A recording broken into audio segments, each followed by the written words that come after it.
Hallå allihopa och välkomna. God kväll förresten också. Lördag kväll, strax efter 19. Jag har fått ganska mycket osaklig kritik, till och med hat, främst på Twitter, från sådana här som kallar sig förståsigpåare som har ingen kunskap om militär strategi eller militär taktik överhuvudtaget, men gemensamt är att de anklagar mig för att vara någon form av Putin-kramare. Det är absolut inte, utan jag säger bara som det är. Därför så fann jag det lämpligt att låta en amerikansk marinsoldat med 2 turer i Irak berätta lite grann om hur han ser Ukrainakonflikten.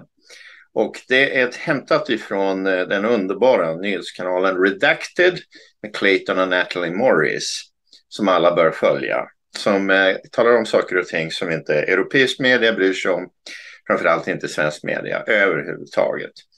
Så jag tänkte bara att vi skulle ställa saker och ting lite till rätta. Och när inte jag gör det så kanske det blir trovärdigare när en äkta amerikansk marinsoldat berättar med lång erfarenhet från krig. Lyssna här på Mr. Lucas Gage. Han kommer här. If you really care about the Ukrainian people like you claim you do, then listen to me very carefully. My name is Lucas Gage. I served 2 tours in Iraq. I put it in quotes because who did I serve? The special interest who wanted war. How did they get that war? They lied to us. They said Saddam had weapons of mass destruction and he was tied to 9/11. Both lies, and we all know it now. Years later, of course, after all the damage has been done. The same, I believe, is happening with the Ukrainians. The EU, NATO, the US, they don't give a damn about Ukraine. They're using it as a bulwark against Russia because they have an agenda to take out Vladimir Putin. And they're saying, look, the Ukrainians are winning the war. They're pushing here and they're pushing there. That's when Putin has his hands tied behind his back in a special operation, which is limited in nature. But now that he's annexed these regions, whether you agree with it or not, Putin can unleash the full military might of Russia. And the Ukrainians have no chance whatsoever. And that's the lie the media is telling you, that they do have a chance. They don't. In fact, the only way Ukraine has a chance against Russia is if they drag us all into the war with them. And you know what that means? World War III.